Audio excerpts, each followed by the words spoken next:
Natapos ang ating last chapter sa Wistoria Wand and Sword, kung saan nagtungo sina Will Surfort at Julius Rinberg sa tirahan ni Ceredwan. Sinabi ni Ceredwan sa kanila na may isang puwersa ang nais pabagsakin si Will Surfort upang hindi ito makapagpatuloy na umakyat sa mas mataas na palapag ng tore.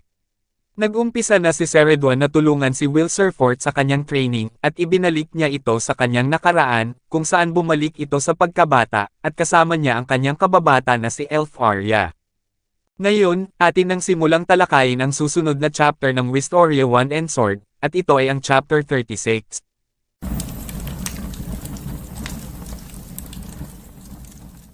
Bago natin simulan ang susunod na chapter, ay gusto kong ipaalam sa inyo ang X-World. Ang X-World ay isang app na nasa Google Store at maaari kang kumita habang naglalaro ng mga games nang walang nilalabas na pera. Sa inyong paglalaro ng iba't ibang games na nasa loob ng X-World app, ay maaari kayong kumita ng build token na pwede nyong mai-convert into USDT na maaari nyong i-withdraw sa inyong mga bank account or GCash. May mga napakaraming games ang pwedeng pagpilian, at ang lahat ng mga ito ay mayroong reward na build token. Gamitin ang promo code na HARASUI sa referral code at makakakuha kayo ng additional build tokens. Kaya ano pang hinihintay nyo? I-click nyo na ang link na nasa description para ma-download na ang X-World app at simulan nyo ng kumita habang naglalaro. Nagsimula ang chapter kung saan pumasok si Julius sa isang silid at nandoon sina Ceredwan at Will Surfort. Sinabi ni Julius kay Ceredwan na panahon na para sabihin mo sa akin kung anong nangyayari kay Will. Si Will ay nakahiga sa kama, at wala itong malay. Sinabi pa ni Julius, na 4 na araw na simula nang mawalan siya ng malay, at wala pa rin siyang ipinapakitang senyales ng paggising. Sinaad naman ni Ceredwan, na si Will Surfort ay nakalubog sa isang panaginip, gamit ang mahika ko, binigyan ko siya ng kaunting tulak papunta sa nakaraan niya, sinusubukan niyang alalahanin ang sarili niyang kasaysayan. Sinambit ni Julius, na nananaginip siya tungkol sa nakaraan niya. At makakakuha siya ng bagong kapangyarihan sa pamamagitan ng pag-alala nito. Sigurado ka bang gagana yan? Sinabi ni Ceredwan na iyan nga ang problema, hindi ako sigurado, mas mahusay si Finn pagdating sa mga espada. Sinaad naman ni Julius na seryoso ka ba dyan, habang hinawakan ni Ceredwan ang dibdib ni Will Surfort at sinabi na may mga benepisyo ang mga pamamaraan ni Finn, pero para mapanatiling maayos ang langit, naniniwala akong kailangan nating subukan ang ibang paraan. Sinabi ni Julius, na ano? Wala akong ideya kung ano ang sinasabi mo. Sinambit ni Ceredwan na may kasaysayan na nakabaon sa kaibuturan mo, Will, isang punto ng pagsasalubong ng wand at ang sword, hanapin mo ito, alamin ang simula, at sa iyong paghahanap, sana balang araw ay matagpuan mo ang iyong pinagmulan. Inilipat ang sim kung saan dinala ni Ceredwan si Will Surfort. Sinabi ng batang Will Surfort sa kanyang sarili na ang aking mga kamay at paa ay lumiit. Nagulat ang ating bida dahil nasa harapan niya ang batang Elf Arya. Sinabi ng Alvis Vina sa kanya na may problema ba, Will? Sinaad naman ni Will Surfort sa kanyang isipan na ganoon din si Elfie, naging bata. Parang bumalik ako sa nakaraan, o ito ba talaga ang aking nakaraan? Pinadala ba ako pabalik sa nakaraan ng mahika niya? Hindi maaaring mangyari ito, wala ni isang mage, o kahit gaano man siya kalakas, ay imposibleng maibalik ang oras. Ito ba ay isang alaala? Nananaginip ba ako ng isang pangyayari na nangyari sa aking nakaraan? Pilit namang kinukuha ni Elf Arya ang atensyon ni Will Surfort dahil hindi pa rin ito kumikibo. Naubos na ang pasensya ni Elf Arya, kaya niyakap niya na lang ito at sinabi, na tignan mo ako, Will. Napaluha naman si Elf Arya at sinambit na nag-iisip ka ba ng ibang babae? Sinabi naman ni Will, na ano, syempre hindi, habang sinambit ni Elf Arya, na nakikita ko kung gaano kakabait kay Claire sa bahay. Sinabi ni Will Surfort na iyon ay bahagi lamang ng ginagawa ko para makatulong sa ama. Sinaad naman ni Elf Arya, na sinungaling. 2 babae ang pinagsasabay mo. Hindi kita mapapatawad kailanman. Sinambit ni Will sa kanyang isipan habang pinagmamasdan niya si Elf Arya na palagi bang matigas ang ulo ni Elfie noong bata pa kami. Ang Elfie sa kasalukuyan ay isang huwaran kung ikukumpara. Sinabi ni Will sa batang Elfie na sige na, Elfie, paano ko mahihingi ang iyong kapatawaran? Sinaad ni Elf Arya na kailangan mo akong yakapin.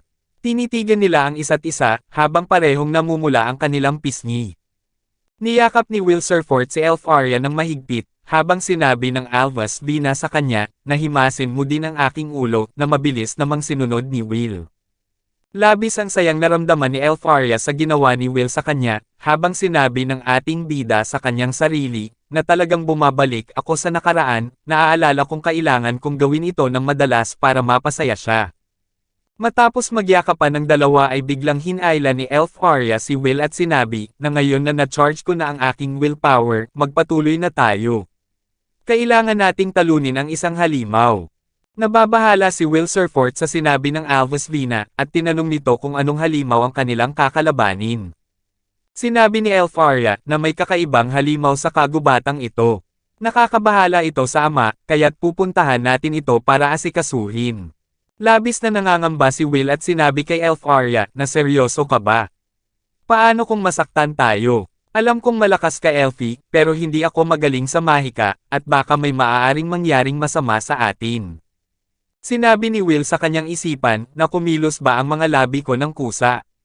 Dahil ito ay isang pangyayari na nangyari na, baka ang katawan ko ay sumusunod lamang sa galaw ng alaala. Hawak-hawak ni Elfaria ang kanyang libro at sabay sabi kay Will, na magiging okay lang ang lahat. Dinala ko ang paborito nating libro para makatulong sa atin. Magbibigay ito sa atin ng lahat ng kumpiyansa na kailangan natin para mapatamba ang masamang halimaw. Huwag kang mag-alala Will, dahil po protektahan kita. Sinabi ni Will sa kanyang sarili, na tama, noong bata pa ako, natatakot ako sa lahat ng bagay, at si Elfie ang laging nagtatanggol sa akin. Kailan nagpalit ang mga tungkulin namin? Kailan siya nagsimulang umasa sa akin imbes na ako sa kanya? Habang naglalakad ang dalawa na magkahawak ang kamay, ay may isang halimaw na putol ang isang kamay ang malapit sa kanila. Sina Elfaria at Will, ay hindi pa napapansin ang halimaw, at patuloy lang silang nagkakasiyahan. Sinabi ni Elfaria kay Will, na narinig ko na maraming nakakatakot na tao at halimaw ang tumatakas, mula sa isang lugar na tinatawag na Regarden dahil sa isang digmaan. Sigurado akong ang halimaw na gumagawa ng masasamang bagay sa gubat, ay galing doon. Sinabi ni Will sa kanyang isipan, na naaalala ko ito, 10 taon na ang nakalipas, pumunta kami sa kagubatang ito, na nasa likod ng ampunan. Tinanong ng batang Will kay Elfaria, na kung kaya niyang talunin ang halimaw, habang sinabi ni Elfaria, na oo. Ako na ang baalang humarap sa halimaw Will. Sinabi ni Will sa kanyang isipan, na naaalala kung nagkaroon kami ng eksaktong usapang ito, pero pagkatapos noon, malabo na ang lahat, sinusubukan kong alalahanin kung ano ang sunod na nangyari. Patuloy na naglakad ang dalawa sa gubat, at habang magkahawak ang kamay ni Will at Elfaria, ay biglang nagpakita ang halimaw sa kanilang likuran, upang atakihin sila. Napansin naman ito ni Elfaria, at mabilis na kumilos ito kasama si Will, upang maiwasan ang ataking pinakawala ng halimaw sa kanila. Matagumpay naman nilang naiwasan ito, at nang nakabangon na sila, ay tinignan nila ang halimaw na ikinatakot nila. Sinabi ni Will sa kanyang isipan, na anong klaseng halimaw yan? Ito ba ay isang lobo, o isang crystalline beast? Teka parang hindi ito normal na halimaw, at alam ko na kung ano ito ngayon, isang nilalang nagawa ng mage gamit ang mana. May pinsala ito, at maaaring isa itong specimen na tumatakas mula sa digmaan. Ang halimaw ay sumigaw ng napakalakas sa kanilang harapan, at labis na natatakot si Will sa mga nangyayari. Sinabi ni Elfaria sa kanya, na Will, manatili ka lang dyan. Iwan mo na sa akin ang halimaw na ito. Gagamitin ko ang sarili kong mahika para pabagsakin ito. Hinarap ni Elfaria ng mag-isa ang halimaw, at naglabas ito ng mga magic circle sa kanyang paligid. Ang mga magic circle na kanyang tinawag ay naglabas ng kanyang mga clone, at ito pala ay ang magic spell niyang Arswise. Ang kanyang mga clone ay may mga magic circle sa kanilang itaas na ulo, habang sinabi ni Elfaria na umupo ka lang, Will. Kami na ang bahala dito. Sinabi ni Will sa kanyang sarili, na isang multi-clone Arswise. Hindi ko akalain na may ganito siyang kontrol sa mahika kahit sa edad na ito. Napakagaling niya. Pero teka, bakit ko nararamdaman na parang may hindi tama? Hinarap na ni Elfaria kasama ang kanyang mga clone ang halimaw, at sinabi, na sige, gawin na natin ito. Naglabas ng mga tipak ng yelo ang lahat ng Elf Arya patungo sa kanilang kalaban, at tinawag niya itong Tiris Nano. Hindi naman umaalis ang halimaw sa kanyang kinatatayuan, habang sumigaw ang batang Will Surfort na Elfie, tumakbo ka na. Ang kanilang kalaban ay ibinalik ang mga yelong pinakawalan ni Elf Arya patungo sa kanya. Isa-isang tinatamaan ng yelo ang mga clone ni Elf Arya, hanggang ang tunay na Elf Arya ay tinamaan na din at lumipad ito papalayo, na ikinangamba ni Will. Maging ang ating bida ay tinamaan ng yelo sa kanyang sikmura, at tumalsik din ito papalayo sa halimaw. Habang sinusubukang makabangon ni Will, sinabi niya sa kanyang sarili, na tama. Kayang i-reflect ng nilalang na ito ang mga spell. Sumigaw ang batang Will at sinabihan si Elf Arya, na makinig ka sa akin, Elfie. Tumakbo ka na. Sinabi naman ng Alvis Vina, na hindi ako nasasaktan. Hindi din ako natatakot. Itinutok ni Elf Arya ang kanyang wand sa halimaw at sinabi, natatalunan kita, masamang halimaw. Kailangan kong gawin ito para protektahan si Will. Labis ang takot na nararamdaman ni Will Surfort sa mga nangyayari sa kanila, at sinabi sa kanyang isipan, na hindi ako makakilos. Nang dahil sa akin si Elfie ay nasa panganib. Nakakainis. Gumalaw ka. Tumayo ka. Tulungan mo si Elfie. Kinamumuhian mo ang sarili mo dahil palagi kang kailangan protektahan ni Elfie. Ito na ang pagkakataon mong gumawa ng paraan. Kaya kumilos ka na. Sa isang iglap ay nagawang makatayo ni Will, at mabilis na tumakbo ito habang sumigaw siya na papunta na ako. Ang batang Elf Arya ay nagpakawala ng sunod-sunod na mga tipak ng yelo patungo sa kanilang kalaban, ngunit dahil sa abilidad na mayroon ang halimaw, ang lahat ng ataking pinakawalan ni Elf Arya ay bumalik lang sa kanya. Nang malapit na itong tamaan, ay biglang tumalon si Will Surfort sa kanyang harapan, at biglang may malakas na pagsabog ang nangyari nang tumama na ang mga atake patungo sa kanila. Si Will Surfort ay nagawang mailigtas si Elf Arya, ngunit ang kanyang likod ay nagtamo ng pinsala, at duguan din ang kanyang mukha. Ang dugo na dumadaloy sa mukha ni Will, ay tumulo sa mukha ni Elf Arya, habang ang Alvis Vina ay bakas sa kanyang mukha ang labis na takot, at pangamba para kay Will Surfort, at sumigaw ito ng napakalakas, na hindi maaari. Ang batang Will Surfort ay bumagsak sa harapan ni Elf Arya. Pinipilit naman ni Elf Arya na kausapin ito at sinabi, na Will, manatili kang gising, pakiusap. Sinabi ng nakahandusay na Will sa kanyang isipan, na tama, tumayo ako para ipagtanggol siya, at nawala ng malay pagkatapos matamaan ng spell na iyon. Ngunit ano ang nangyari pagkatapos noon? May ibang tao sigurong dumating para tulungan siya. Pero sino? Biglang ipinakita ang babae na ipinakita din noon sa Chapter 20, kung saan may naramdamang kakaiba si Will Surfort habang kaharap nito ang Devende. Sinabi ng babaeng nakaitim ang damit na magising ka. Biglang may naramdamang kakaiba ang batang Will Surfort, at ang kanyang likod na may sugat ay umusok.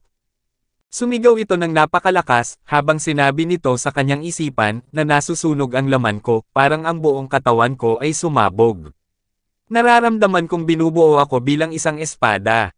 Napaiyak naman si Elf Arya dahil labis itong nababahala sa kanyang pinakamamahal na si Will Surfort.